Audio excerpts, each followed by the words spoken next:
It's the Rapid Capture Podcast.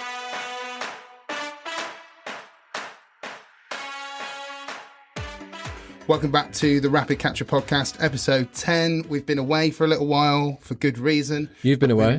Yeah, well, if we're talking about physical podcasts being away, we've been away for a little while because it has been a while since episode 9. But we'll explain why in a bit and what's going to be happening with the podcast in the future. But as always, it's me, Tyrone, aka Ty Kicks, and Alex Harvey, aka Alex Tench on certain platforms, and the Photogrammetry Man on YouTube. So let's start with a little bit of an introduction. All right? Yeah, I'm cool. I guess the main reason, well, not one of the main reasons is I had a bad back. Crippled myself and couldn't go to Tesla in San Francisco with you, so I had to send Joe Harvey to take my place on the Tesla trip where you were filming some immersive video content with them.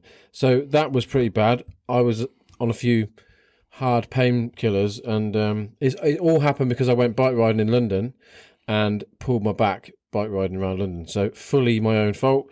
Crippled in bed for a bit, couldn't get out of bed. Horrible. Fixed now. Joe took my place. You went and filmed it. How was all that? Yeah, it was really good. I just want to add that I unfortunately forgot to think about getting some violin music for you because every time I moan, you're going to let me know that I'm moaning. So like we wanted the violins to play for Alex with poor back from biking in London. But yeah, look, it looks like Ty had a horrible time in San Francisco. Look, there's a picture of Ty on the screen at the moment. Look, this is a picture that he sent me while he was away. It was cold and windy. Like, that's definitely not my normal. I wasn't really happy to be in California whatsoever. Really? Oh, yeah, you looked horrified. Oh, yeah, a nice trip to Alcatraz as well for you. I think that you went and shot some content. There was some good historical preservation requirements to go to Alcatraz. And this is brother Joe Harvey, who stood in, took place, and left the wife at home with 4 children. So I'm sure that was hardcore for Lou. But the mission got completed then. You shot with Tesla. I think I've got a little clip of the Tesla shooting. Yeah. Want to explain what I'm seeing here? Yeah, so let's elaborate a little bit without loud sounds.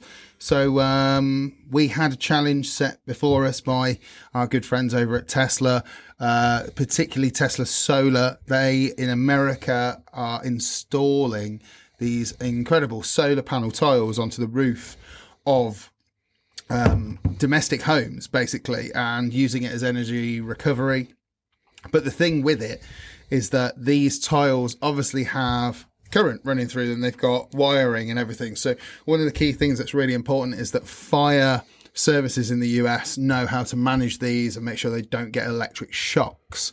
So for the sake and sacrifice of myself and maybe my eyesight, I engaged in filming in 3D, 180, 8K, their procedures on how they would tackle these if they were on top of a house that was on fire. And they needed to get in and they needed to vent and open a big hole in the roof. It's a little bit different to here in the UK because here in the UK we have more brick-built buildings, they have more timber-built buildings, and their roofs are a little bit more, should we say, not as stable, so they've got to be careful on there. They like to vent though through the roof. They're practicing venting through solar panel tiles instead of cutting through old tile roofs.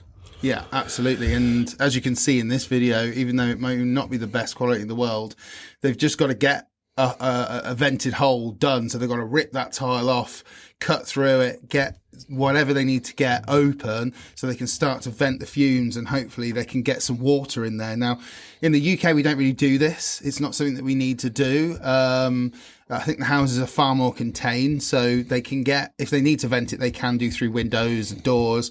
But in the US, they want to drench the houses. They want to get them because they'll just be like tinder. They'll just go up. So get the roof hole open, get some water in there and get it out. And so basically that is making an immersive video for Tesla to show at FDIC and in Indianapolis in April. I think that's what the content's for, isn't it? So Christina can have a cool video to show there. Yeah, so one of the fire specialists for Tesla was the one that wanted to get this done. We obviously are there to kind of help give her the content she needs to distribute this out to the broader fire community. And FDIC, being the biggest fire convention in the US in Indianapolis in April, is the perfect place to show this off. Okay, so while you were there, you went to Alcatraz, but you also, as is custom, you made a visit to Apple Park.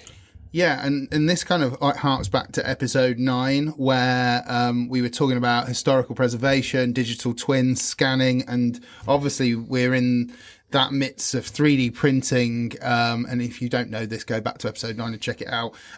Warwick Town Centre, historic Warwickshire in the UK, has a lot of history, and we're creating an AR representation of the town and the fire of Warwick.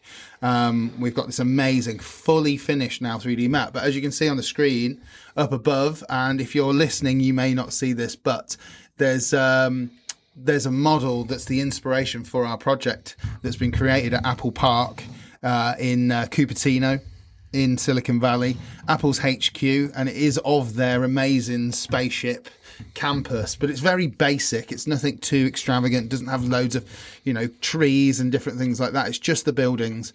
But when you wave an iPad over it, it animates. It basically becomes a 3D model with color and texture and animations, cars, people. Comes to life. It's amazing. It really is. But Joe is the lead on this historic project in Warwick, and the accidental trip that he had to take and didn't realize that he was going to be doing it had led to actually being able to do a bit of R&D for the project that's coming up back at home. So yeah, we visited Apple Park, we had a look around, we had a coffee. It was really good to go and check it out. I think Joe definitely saw the benefit of it anyway. Cool, that's good then. Your trip was successfully completed.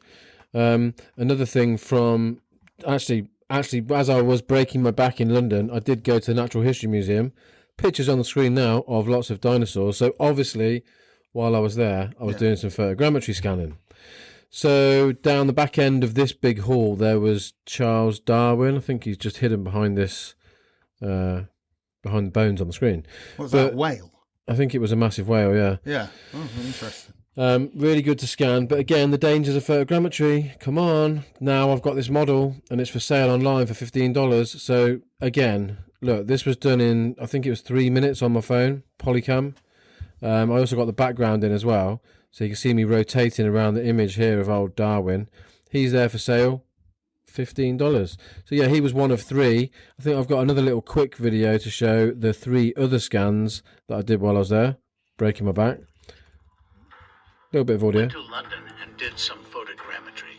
Now I have these 3 objects for sale as 3D models on Sketchfab. They all look really What a metaverse treat. scannable. Do you know what I mean? Like they're Yeah. all like they're all like statues, aren't they? Really, Beautiful, of a kind? beautifully This scannable. one Yes. looks like a dog and dragons, and then you've got one that looks. Is that like a war memorial or something? Yeah, With out the a back helmet of. and a soldier lying on his back. Yeah, there was a big memorial, and this one was lying on the floor, all sort of like bronze, easy to scan. Like covering his head with a jacket or something I like think that. he's a fallen soldier. Yeah.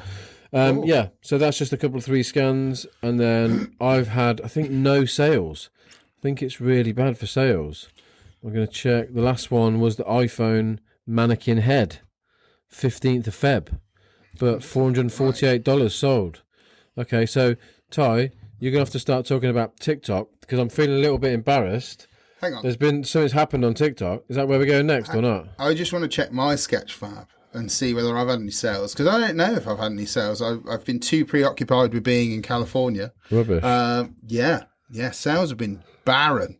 I think the last sale I had was on the 7th of February. So pretty Not much pretty at all shocking, then. really. No, it's been very dormant considering how much I had on the last podcast. I sold loads. So yeah, it's peaks and troughs. It's always the way. But what is definitely a trough for me most of the time, and pretty shocking most of the time, is my TikTok channel. And Alex is the king of TikTok when it comes to between me and him. We're going back to TikTok stats. And yeah, so Alex held the overall record for a single video view count of, what was it, 12.6 mil? Yeah, in Florida, 12.6 mil. Someone firing a machine gun inside virtual reality went mad overnight, 4 mil overnight, and then yeah, that was my biggest hitter. But Ty was trying to keep something secret from me, but I found out by looking on his profile.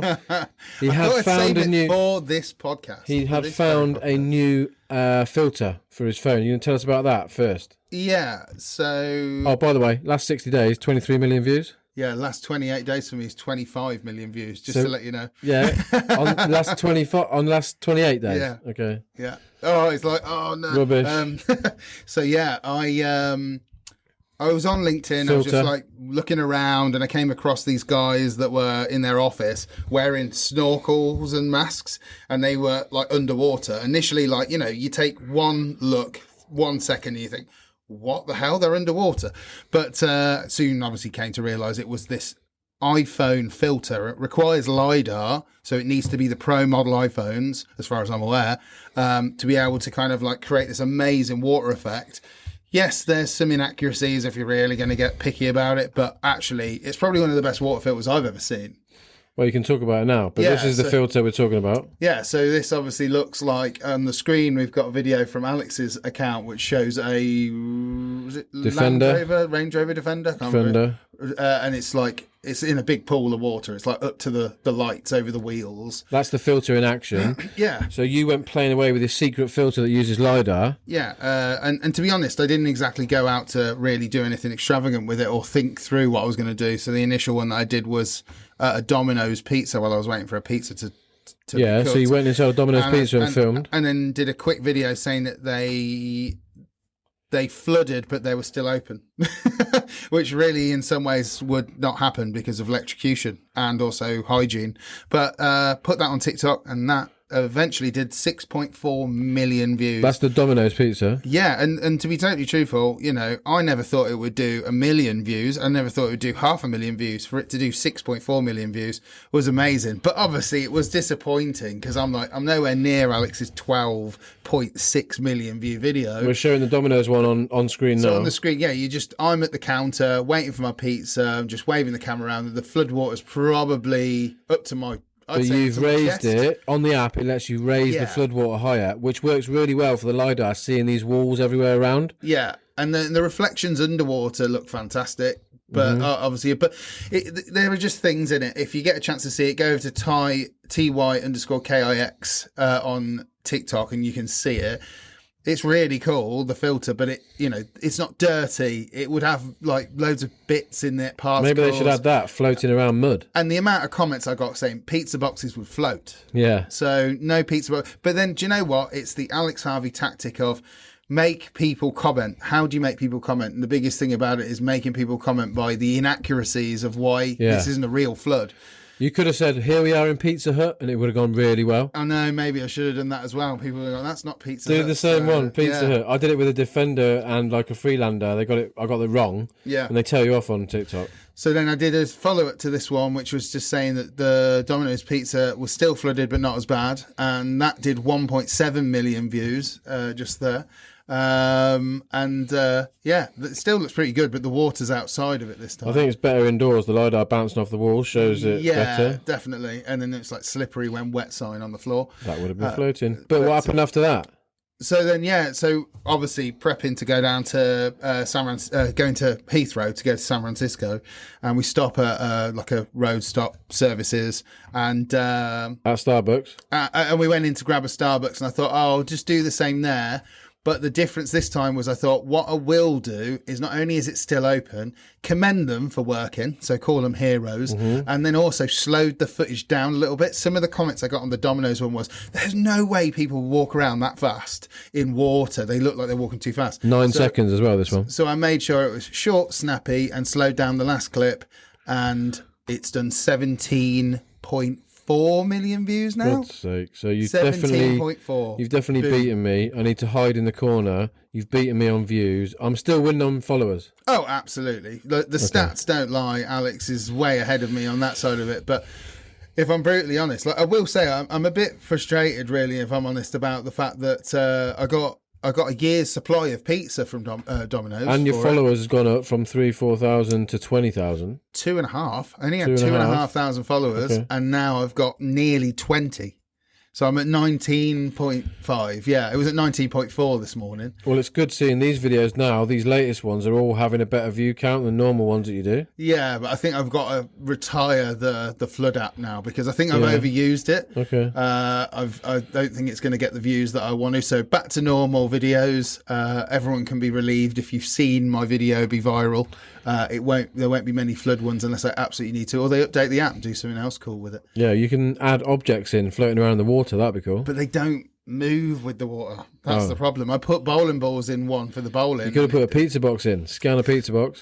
I looked for a pizza box. I actually tried to do that, and That'd be good. the only pizza box, you'll be hilarious, like laugh at this. The only Domino's pizza box available on Sketchfab, was not free, and it was by our good friend at Blackfire Films. Oh, John Davis. Yeah, We should have gone and got it. I know it's not. I have to buy it, so Okay. I should have requested. So that's good TikTok update then. You've had a smasher that's hit mine. You followers have gone up. There is one. Now you're problem. trying to monetize. There's one problem that if anyone's listening who works at TikTok, especially TikTok UK, I tried to add myself to the Creator Fund and I can't get on it. Maybe me. it's because I made Like the me. error of trying to sign up, thinking I could sign up anywhere and realise that it's not available in America. Probably shouldn't have been showing off in America trying to. Now I'm stuck because it keeps saying that I'm not in the right region to join it. Every time I try, it won't let me. So, yeah, I've made no money from these videos, by the way. I'm not sponsored by Domino's, nor am I Starbucks. I was just very lucky they It's were interesting happy with it. though. You should be.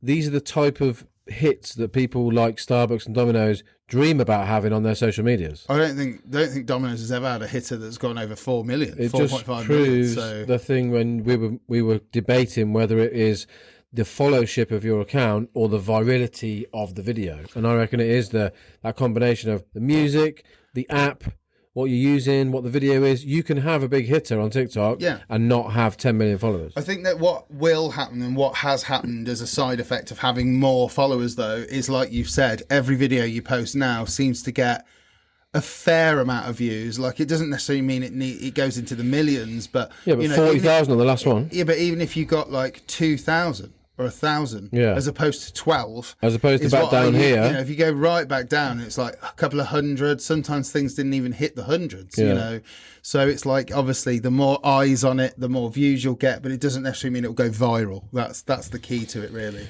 It's cool. And if we're looking at it from a marketing point of view, we've obviously got a River account as well. We try and post things on there that are much more related to the business, whereas these are all about things we're doing, probably mine are mainly to do with the business as well. Ours are but just yours social experiments, aren't they? Really, it's just to find out how the particular platform, in this case, How it works. TikTok. But we obviously put some on YouTube Shorts as well, and there are other profiles and how Instagram it stories and works. reels. Yeah, Each one works. I basically use the TikTok editor now quite a lot more than the Premiere Rush editor on my phone. Yeah.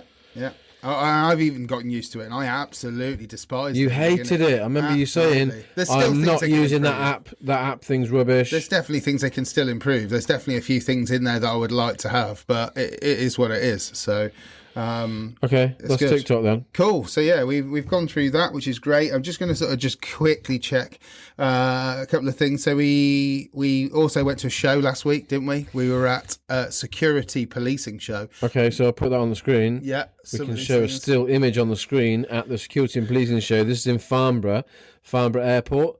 We have created, this is now like the fourth scene for DSTL. We create a lot of counter-terrorism, immersive, photorealistic VR training scenes for them. And this was a culmination of about a year and a half's work from the River team that put this build together, which allows you to examine and investigate an explosion after the aftermath of an explosion, and then they put it in the setting of like a London environment. But it was amazing seeing people using that build because it's been so sort of secret for ages. We couldn't talk about it. Great to see everyone at that at the show using all of the investigate tools inside. Yeah, I think also you being able to kind of have a little bit of a talk with some of the attendees there was quite handy because you were kind of aligned with some of the people that we work with the police and things like that. And the reality is that really shows a level of validity to VR as a training tool, as a mixed learning tool. You know, we're going back into obviously what River as a company does best, which is create photorealistic environments, whether it be for fire, whether it's for police, whether it's for government, military, whoever. You know, that is the goal of what River does, and does very, very well. And is recognised for it, hopefully around the world. I'm almost certain around the world. And, you know, the opportunities are there to do so much more. It's just, you know, who's out there and what do they need. So this was on stage. We did a little talk on the on the final day. We did a talk about the scene that we had made, and this is Jez on the left and Andy on the right from DSTL. But it was a weird one because you had the headphones on, so it was like those silent discos where you talk to people and you're hearing yourself back talking, which is interesting.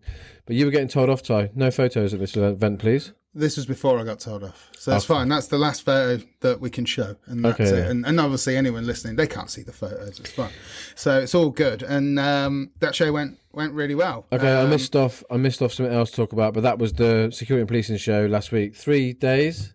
Yeah. And then you then had in one of the evenings last week a history talk. Mm-hmm. As far as I believe, talking about what we've been doing with history. Yeah, so back to the 3D scan, 3D model, 3D printed model of Warwick. That's half of it finished. It's actually finished now. But yeah, on the screen now you'll see this little event. This is about like the 4th, 5th event we've done like this, where we have a local history group ask us to come and do a talk about the things we found to do with Warwick and the tunnels and the scanning that we do with models like these. This is the Abbey in Kenilworth. The second time we printed. This was the Kenilworth History and Archaeological Society, and Ross gave them a model of the Kenilworth Abbey that he'd scanned, so it was quite cool to give them a free present. But yeah, we showed some VR of the tunnels, and we talked about the things we'd found in Warwick with the tunnels, and yeah, we'll do these more, but there was just a few photos from that event.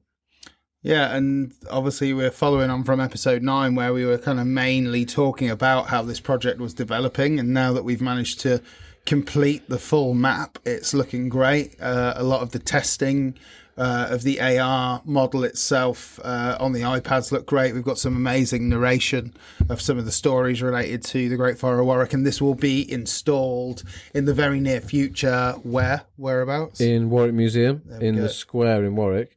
You'll be able to go and hold your iPad over it and see the model come to life. Mega, yeah. Okay. And anything else on my photos? No, I think that was a lot. There was. Oh, what's this then? What was this? Sorry. One more thing. I went to Northampton Uni. Yeah. And did some more photogrammetry teaching with the students there. Spoke about things that River have been creating over the last sort of 5 years, and taught them using Polycam and reality capture, same as we did in LA. Showed them how to use the app and get things into AR and VR on the same day.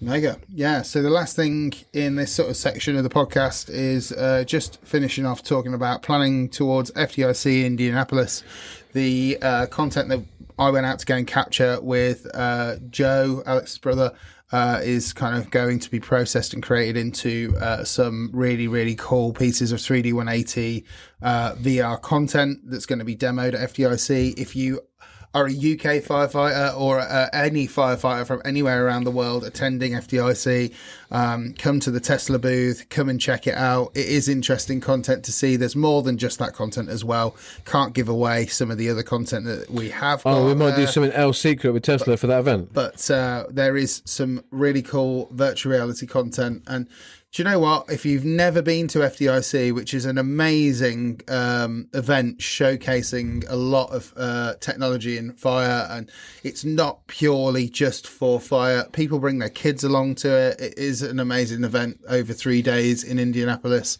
I know it's a long way to go, but yeah, last time I went last year, I thought it was a brilliant show. It's massive. There's huge trucks showing you technology and fire as well. So yeah, definitely worth going. And look, there's a photo of us. We're really looking forward to it. And yeah, with our good friends. That was last Tesla. year. Yeah. Was it last year? Yeah, Yeah. it was last year. Okay, so we're going to do a bigger we're going to do a bigger show this year in Indy. Yeah, hoping to do some maybe some AR there too. Who knows? Look at you with your 511 hat on, brown, shows the 23 on the side. Look, and on this picture, he's got his black one, 22. security and policing. Happy days. He went back and asked them at the stand just if he could have the military brown one. Now he's like showing it off with his river top. 511. Not the way jealous. Forward. We need 511 river clothes. Not jealous at all. No, you could get 511 River. That'd be quite cool. I think we do. I also Really is. walked into the office today to everyone jumping on me, telling me I'm going to be given a new Android phone. I use iPhone for my scanning. But now he's gonna have two phones now for live streaming. So happy days. Okay, yeah, that's cool. Okay, I'm gonna get a new phone. Pixel Depends though. 6? Might have to be. Can you do live streaming on LinkedIn? Because that'd be the only social platform. You're Yeah, gonna be allowed that's to one have we on. need to fire up and try the LinkedIn Live. Special work phone only. Okay. Yeah. A So monitor. I'm having a monitored phone given to me by the office. yeah, Alex is going to be on a leash. Oh my god. Just quickly following on from the Tesla chat a minute ago. This is last year at the show, FDIC. Riverlink being used on the Tesla stand. So they're going to do that again this year. It's going to be Riverlink and Flame on the Tesla stand at FDIC. Hopefully a bigger booth this time and some more Tesla merchandise. Okay, yeah, we're going to get some Hot Wheels cars. We had wicked Hot Wheel merchandise Tesla cars. Mega merch. Okay, next subject. Right, so we're on to, as we always do in every Rapid Capture podcast, we're on to the XR news. Okay, so Tyrone sent me some links of things that I've never looked at ever before, and I click on them and we open them on the big screen, like the first one. Yeah, so some of these are not necessarily fresh off the press, but obviously we haven't discussed them. We haven't been back since episode 9. So the biggest one is that Meta have confirmed that they are cutting back on VR. I think they're kind of trying to backtrack on the metaverse rhetoric as well. And they are unfortunately going to be letting go of over 10,000 more jobs after they actually let go of like 11,000 jobs not that long ago as well. They've also confirmed the cancellation of a few headsets as well. How many employees they got? Is 10,000 a big hit or not? It's a Can big. I it is check a big this hit. straight away? It is a big hit for a company like Meta to have to release so many, should we say, probably really talented people. Do you know what I mean? Like the amount of people, I would say, especially if they're in set departments, like in VR at Reality Labs, or they're working on AR related glasses and things like that. You know, all these people are highly talented staff. And so from that standpoint, you're letting go of what, by the looks of it, a massive chunk. Well, September 22, there was 87,000 staff, and they let go They let go 13% of the staff, which took them down to 75,000 staff. So although you say 10,000, that's about the same sort of percentage, isn't it? I know. Or is this another Is this another layoff? No. Yeah, it's another layoff. So So they let this go was of 11. September. So they've let in total 21,000 are Okay. being laid off in total. Okay, and that was 13. So it's about 20%. Yeah, that's a pretty hefty sum. I know, but when you say 10,000, look at the headline. I know, but how many staff have River 10,000 got? additional layoff. Yeah, we got 20 staff at River. If you had 100, it would be how much they've more got productive would we be with just 100 staff? Yeah, but they've got 75,000. Now they might have 65,000. Yeah. Still I think a good the number. reality is But that yes. actually they've got more than enough staff to be able to do the jobs. The sad fact is it's going to be a lot of people that either been there a long time or are really talented, and unfortunately it's based on the division you're in. Yeah, but also, do you remember when John Carmack left Meta? Yeah. And what did he say? He said that most of the staff at Facebook are at about, what did he say? It was like Very low capacity. Low anyway. capacity. They could do a lot more. I think that's what he was saying. And the mentality in the company was just to be a bit slow and not use as many fast people as they can. Bear in mind also that Meta, obviously being the parent company of Facebook has had a lot of decline in its revenue streams from advertisement, and it's not really growing like it used to. It's definitely Fighting being TikTok. being a bit of a fight with the social platforms. So the reality is that Meta are letting go of maybe a lot of people that are in areas that aren't needed anymore anyway. So these are things we don't know, but where it affects us is probably more in the world of VR, XR, AR, MR, all the Rs. This is a nice graph. But Meta headcount. That's cool. But the one thing that is good is that there's been a price drop in Quest 2 and Pro. So they've done another price drop What, 399 was Quest 2? It was up higher than that, I think, and then they've dropped. In America, it's gone to 425 or 429, something like that. Quest Pro has gone down to $999 or £1,250 here in the UK. So yeah, price drop, but still expensive for the Pro. Still really cool to be able to throw this headset on and be full colour pass through and see you still. Yeah, and It do you doesn't know get what? it doesn't get boring. That doesn't. The one thing that's really cool is that while we were out in California, this will make Alex jealous, we got to go up to where Reality Labs were, and we went and visited the Meta store that they've got there. It's not anything fancy. It's a small test store with, obviously, you can buy a headset there, you can buy the accessories there, you can do some demos there. It is really cool. They also sell the Facebook Ray-Ban Story glasses as well. And I bought the full interface for this, which they should have given for free. I want a refund for it, if I'm brutally honest. Shout at Meta because Yeah. Tyrone wants a refund. When you pay in top drawer for these headsets, I want a refund for that interface. It's only $50. They could have given that for free, definitely. It feels nice. Yeah, it's good. There's a tiny bit of light leak around your nose, but I think it's a much better interface than just those blinkers on the side. It feels good. So yeah, really, really good. And they come off nicely. Yeah, just it's magnet. pull Just off pull one? it. Yeah, just pull it's magnet. Easy, Okay. easy peasy. Yeah. Really cool. So yeah, that is one bit of meta news. We have got another in a minute, but let's go back to some heritage tech. And Google have finally killed Google Glass. Not everyone thought Google Glass was dead a long time ago, but Google have kept what was their first adventure into what is XR, was more like augmented reality. Google Glass was a product that just wasn't the most successful because people were really worried back then of the privacy when it first released. There's like a camera attached to it. It's like 2012. People were like, oh, this is invading my privacy. But they carried on making them for enterprise. Oh, I didn't know. Yeah, so it's been still available for enterprise for a long time. And it's pretty dog toffee then. But they've decided that it's time that enough's enough. Now, that doesn't necessarily mean that they won't make anything ever again. But I'm almost certain that Google are trying to catch OpenAI and ChatGPT and Microsoft in the AI wars at the moment. So I don't see them switching back to XR quite so soon. I think Google need to make some fast switch so that they can show some sort of competitor to ChatGPT because they still haven't released something. It feels like it should just be part of Google search. Well, they did, but it got information wrong almost instantly. Ah, so they took it down? Yeah, so they kind of have to go back to the drawing board. It's called Bard, B-A-R-D, and it's their version. But the levels of integration need to start happening pretty soon if they want to stay in touch, because Microsoft has started doing it. They've just started to integrate it into all of Office. So you'll be able to go into Microsoft Word and just get ChatGPT to write your work in the word processor.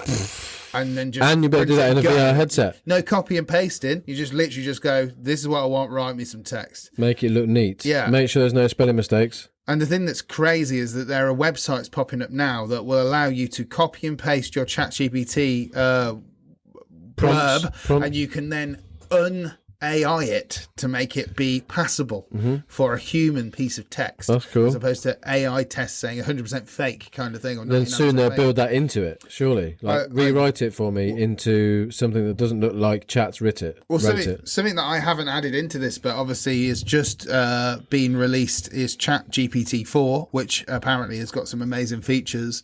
ChatGPT-4, as opposed to ChatGPT-3 or 3.5 or whatever it was, it can now recognize images. So you could draw a picture on a napkin of like a website you want to design, and you could just paste that onto ChatGPT-4, and I saw it that. can do some coding to create something like that. Which I saw that. How you gave it a photo of a seesaw with a weight above and an apple on the seesaw, and it said, if the weight drops, the apple will move. Yeah, Like it and knows. the other thing was they took a photo of someone's like food cupboard or fridge, and it said, "What can I make out of this?" And it could see all the ingredients from the picture, and it gave you suggestions on what you could make with what was in there. So I guess that's a similar thing to Google Lens. When you go to Google Photos and click Lens, it searches the photo for other potential things that look the same. Yeah, so I've digressed off. So let's go back. This is going back to Meta, but more about Quest 2, Quest Pro. Something that a lot of people have been wanting. And, when you talk about hand tracking, it's amazing to be able to not have a controller and you can just use your hands to do certain interactions.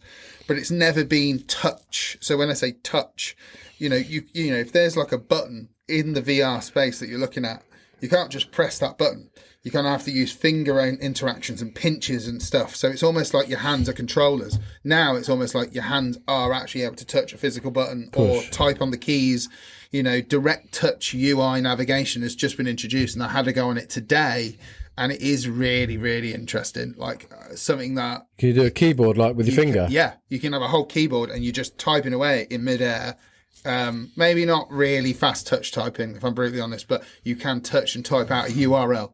That's a game changer when it comes to being in VR. The ability to sort of type out a full-blown URL without having to go onto a keyboard and go pinch, pinch, pinch to all these different letters and numbers and characters, symbols is just amazing. So that's great. That's a really good update. And it really would not surprise me if that's something that Apple's been looking at with their impending headset. Yeah, they'll probably have some crazy headset that has a chat function and touch all in one. And it'll be like, oh, Apple made VR that had chat touch GPT in it. Oh, just to let you know as well, and if I was to do a pub quiz, I probably could cheat. I now have got Chat GPT on my Apple Watch. You mean on your laptop that's on your wrist? I love it. It's amazing. But yeah, I've got this new app called PT. His battery only lasts 2 days, but if you get a Fitbit like this, the battery lasts a week. And the strap falls off all the time. So, I can go onto here and I can literally go to PT. It says, ask me anything. I can go on there. I can't show it on the PT, screen. what do you mean? Petey. That's his name. Petey. PT. Okay. That's the name of like Siri. It's the app, yeah. And so you can... Is it an Apple thing or not? No, it's a separate application, and you can do the dictation. So I could just press the dictation, it will write it out in text and ask the question or do whatever, or I can type it on my laptop on my wrist. It's nice to see stuff coming out on watches. Go. So, and then it will just do straight off ChatGPT. You can copy and paste out of it. Yep, you can send it anywhere off my watch. The pain at the moment for me on chat stuff is logging onto a browser window on my phone or on a laptop, logging into Google, and then bringing up my chat things, like the AI prompts or whatever you want to call them. That's a pain. They need an app. Yeah. So I could go on here and I could ask it any question or get it to do what it does on the main app and just say, like, write me a post on LinkedIn about this, or, That's like mental having that power in your pocket, though, now. Yeah. On your wrist. Who founded Oculus? That's the same as asking Google search, though. Yeah, but but like something like Siri would go and show me a load of web pages. Oh, Siri is the worst. Yeah. If you ask Siri anything. It shows here, look, Palmer Lucky, Brendan Irab. Imagine if it said Alex Harvey. Yeah. But yeah, like that's pretty instant though. That was pretty quick. You don't pay for that either. $3.99. Oh, what, for the app? Yeah. But then does they pay chat out of that? They must do out of the way they've integrated it into subscriptions. It's got its own little personality, because I said, who are you? And it went, my name's Petey. So interesting. Ty's got a new friend. Ty's got a new best friend. Yep.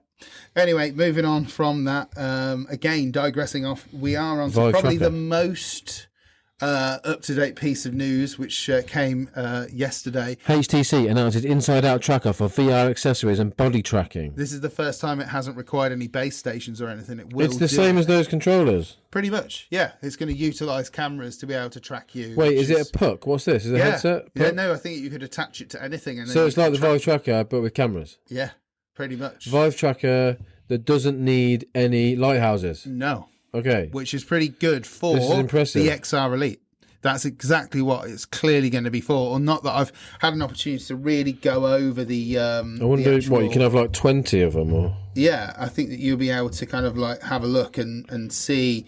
That's cool. The 50% smaller than the Vive Tracker. Yeah, really, really small, really lightweight. I've heard as well, and obviously it's going to help with, The first PCVR, and obviously it's going to work with the Elite as well. So. Self-tracking tracker. That is a good little sentence. Absolutely. HTC Vives self-tracking tracker.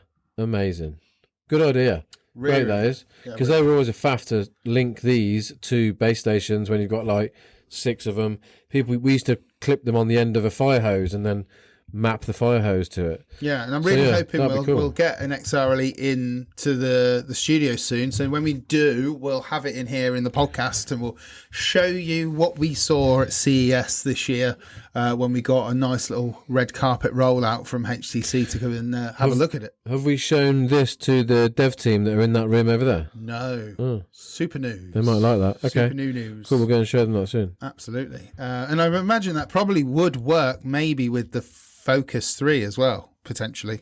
Maybe, I don't know. That'd be interesting for stuff we've done with Axon. Yeah.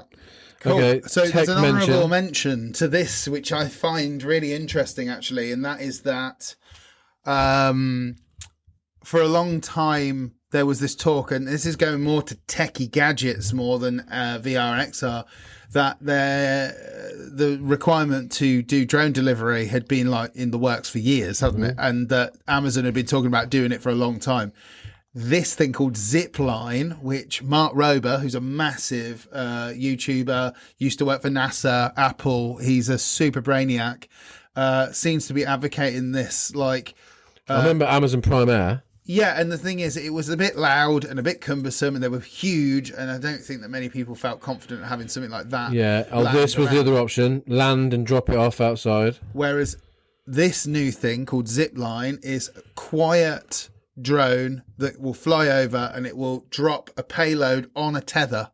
And the thing... What about weight limit? I don't know about the weight limit, but what I do know is that it has the ability to maneuver itself on the line. So it has some props built into it, and it will be able to sort of lower it down. As you can see on the video, if you're watching, if you're not, it's this little thing that's attached to a tether from the drone in the air. It's got a fan on the back, and it can maneuver itself into the perfect position to just drop its payload and go. So this could be a game changer for cold food that gets delivered that Alex hates. Cold food, yeah. This will be an update for your cold food delivery. Okay, I like it. It sounds interesting. We often spoke about this in the past to do with drone in a box and how the hell would drones deliver stuff.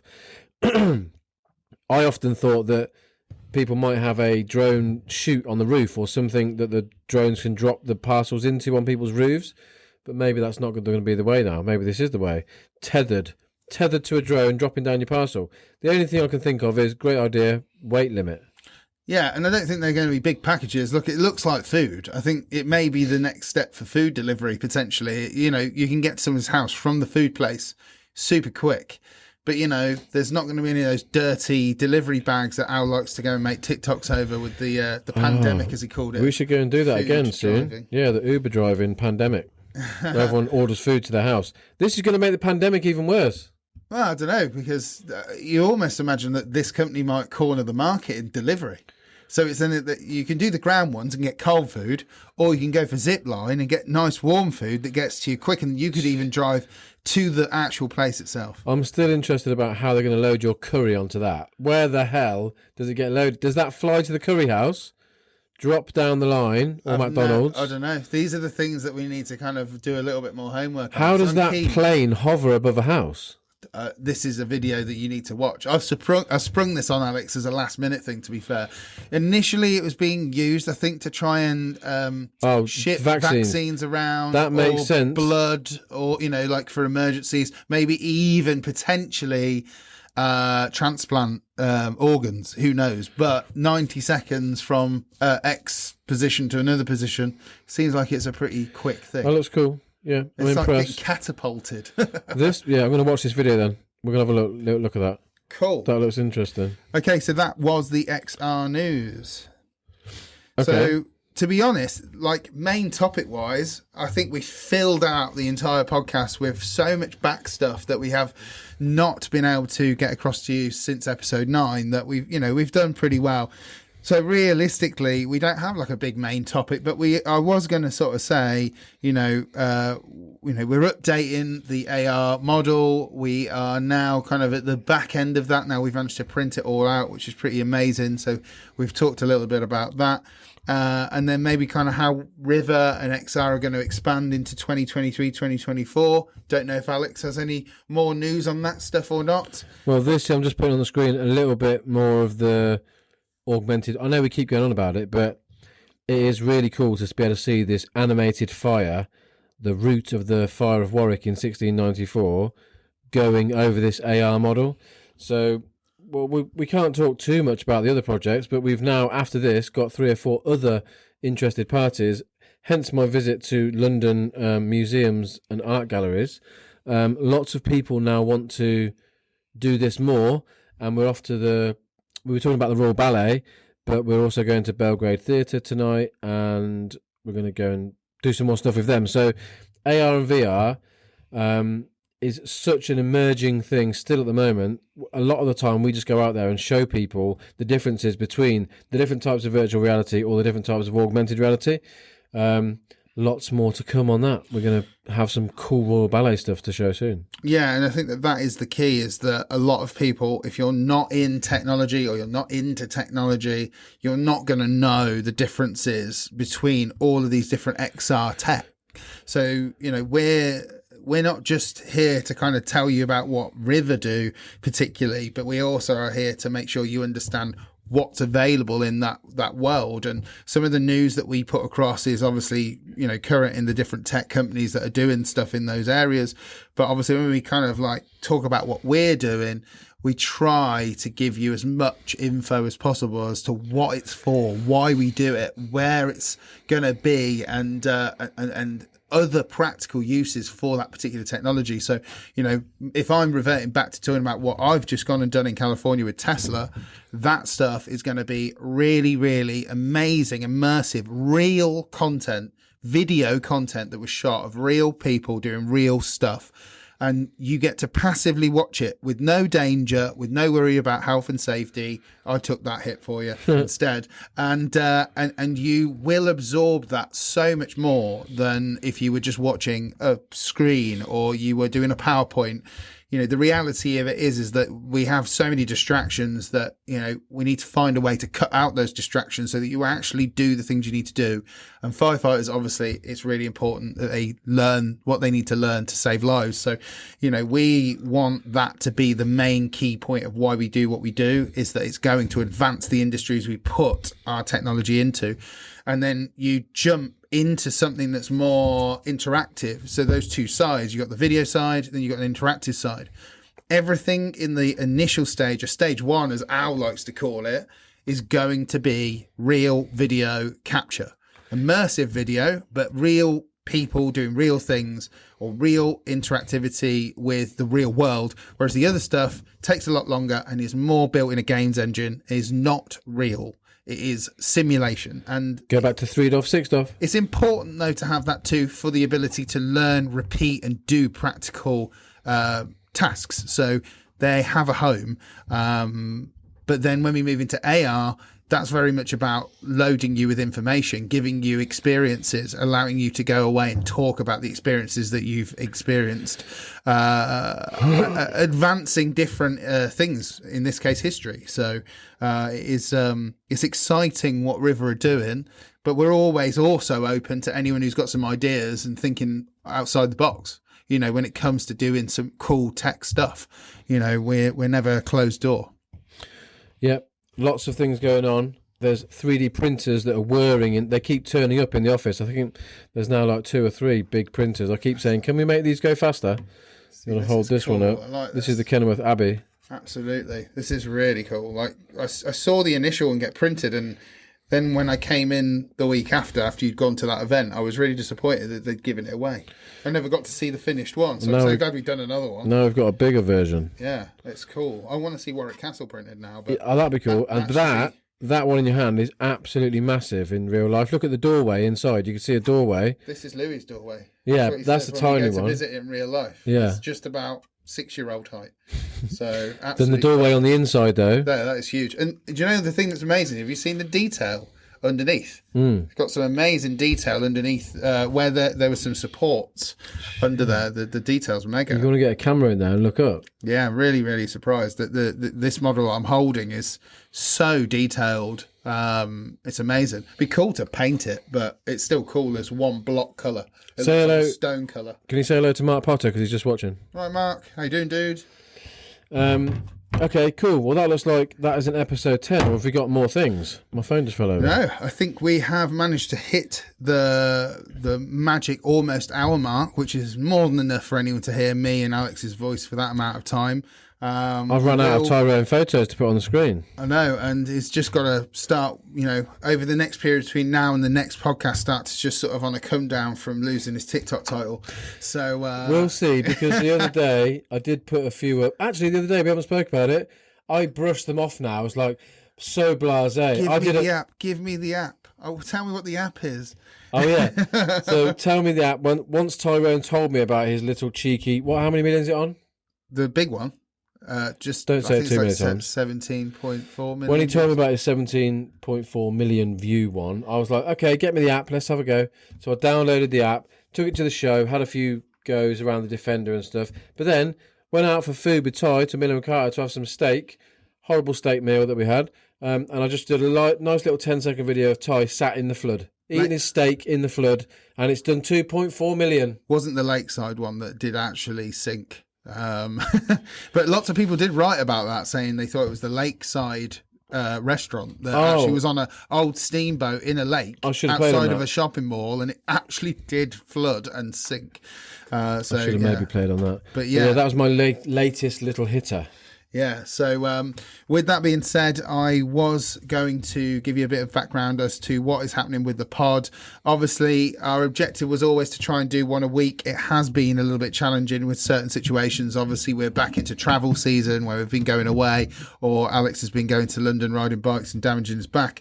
We're looking at maybe doing 1 to 2 a month. I think that is a reasonable amount of time. We're going to get some more guests on. It's not going to always be me and Alex all the time. We are going to get some fresh faces. I like it. We were nearly going to get Ross or Joe today, but yeah. that changed last minute. But I think starting soon, we will have some new news, some more people to talk to, and hopefully give you some cool content to watch and listen to. So with that being said, I hope you enjoyed episode 10 of the Rapid Capture podcast, and we'll catch you on the next one. Speak soon, everyone. Later, bye. Bye-bye.